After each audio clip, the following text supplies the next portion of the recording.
পৃথিবীর বুকে এমন কিছু জায়গা আছে যেগুলো মানচিত্রে থাকলেও বাস্তবে যেন অদৃশ্য। এমনই এক গোপন ঘাঁটি এরিয়া 51। বহু বছর ধরে এটি জড়িয়ে আছে এলিয়েন, ইউএফও আর ভয়ঙ্কর গোপন পরীক্ষার গল্পে। কিন্তু সত্যিটা কি? আজ আমরা তথ্যের আলোয় জানব এরিয়া 51 আসলে কি। এরিয়া 51 যুক্তরাষ্ট্রের নেভাদা অঙ্গরাজ্যের দক্ষিণে অবস্থিত। লাস ভেগাস থেকে প্রায় 130 কিলোমিটার দূরে এটি যুক্তরাষ্ট্রের বিমান বাহিনীর একটি অত্যন্ত গোপন সামরিক ঘাঁটি।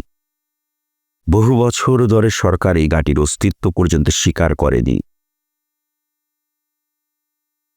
1950-এর দশকে সোভিয়েত ইউনিয়নের সাথে ঠান্ডা যুদ্ধের সময় যুক্তরাষ্ট্রের উন্নত গুপ্তচর বিমান তৈরির প্রয়োজন অনুভব করে। তখনই গড়ে ওঠে এই গোপন ঘাঁটি। এখানে তৈরি ও পরীক্ষা করা হয় U-2 এবং SR-71 ব্ল্যাকবার্ডের মতো অতি উচ্চগতির বিমান। 1947 সালে নিউ মেক্সিকোর রোজওয়েলে একটি রহস্যময় বস্তু ভেঙে পড়ে।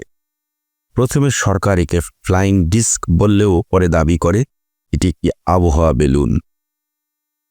অনেকের ধারণা এই ভিনগ্রহের যান ও দেহাবশেষ গোপনে এরিয়া 51-এ আনা হয়।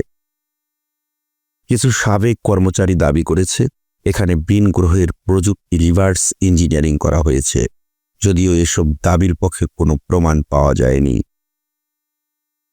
2013 সালে প্রথমবারের মতো মার্কিন সরকার আনুষ্ঠানিকভাবে এরিয়া 51-এর অস্তিত্ব স্বীকার করে।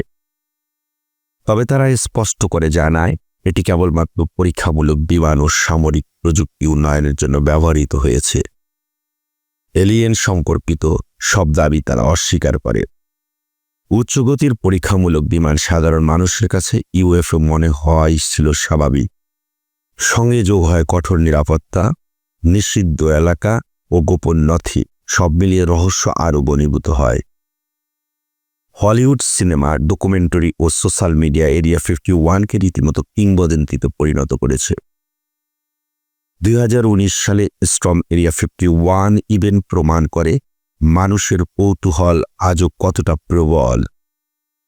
এরিয়া 51 কি সত্যি এলিয়েনদের গোপন ঘাঁটি, নাকি এটি কেবল মানব প্রযুক্তির অগ্রগতির এক নীরব পরীক্ষাগার?